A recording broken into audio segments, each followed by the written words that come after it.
जे जयकार बाबे जी आहे चौधारी जथा ठाहे वञन प्या सजा शेवादारी ओ धजा ठाहे प्यारी आयो खानू किरपाणी चवे भजन ला फरमाश भा लाधो कोटड़ाई ऐं भा जेराम वाढो 12 मिल स्टाफ खां ऐं शायर घमन घायल वधीक ला फरमाशा कृष्ण लुटके मोरी खां ऐं बालम शाहपुर चाकर खां ऐं भा नंदलाल कंडियारी खां ऐं कादना मोरी खां वधीक फरमाशा नानजी भेली फरमाशा ऐं भा कमलू भेल ऐं भा रामो उस्ताद राणू जे जरा जा वरवाग सादे पांधीड़न पंजन जा सदड़ा बुध तु सिंध में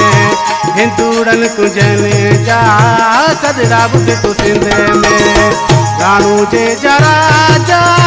वरवाग सादे पांधीड़न तुझन जा सदड़ा बुध तु सिंध में पांधीड़न तुझन जा सदड़ा बुध तु सिंध में ओ रामा वीर की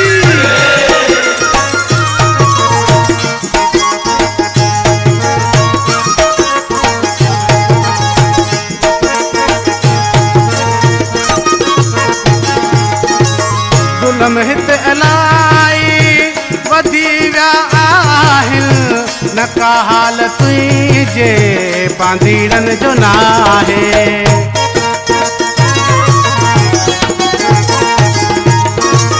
दुलम हित अलाई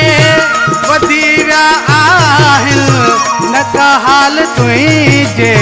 पांधीड़न जो आहे खोली लो घोड़ो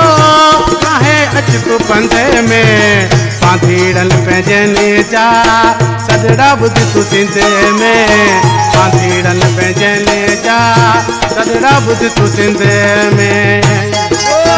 रामा पीर की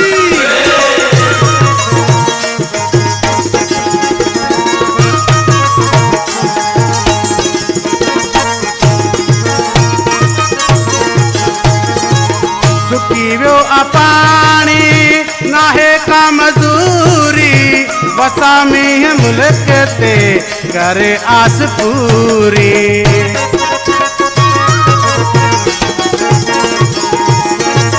सुकी वियो पानी नाहे का मजूरी वसा में मुल्क ते करे आस पूरी न क्यों कणकू सारियूं न को तूं कमंगो हिंदूड़न पंजन जा सदड़ा बुध सिंध में पांधीड़न पंजन जा सदड़ा बुध तु सिंध में राणू जे जरा जा वरवाग सादे पांधीड़न पंजन जा सदड़ा बुध तु सिंध में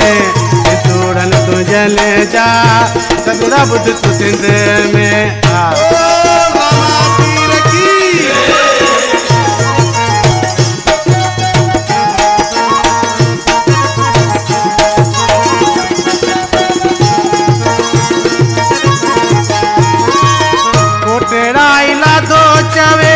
नाहे बियो सहारो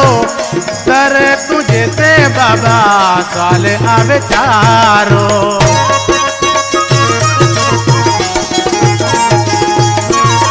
कोटेड़ाई लादो चवे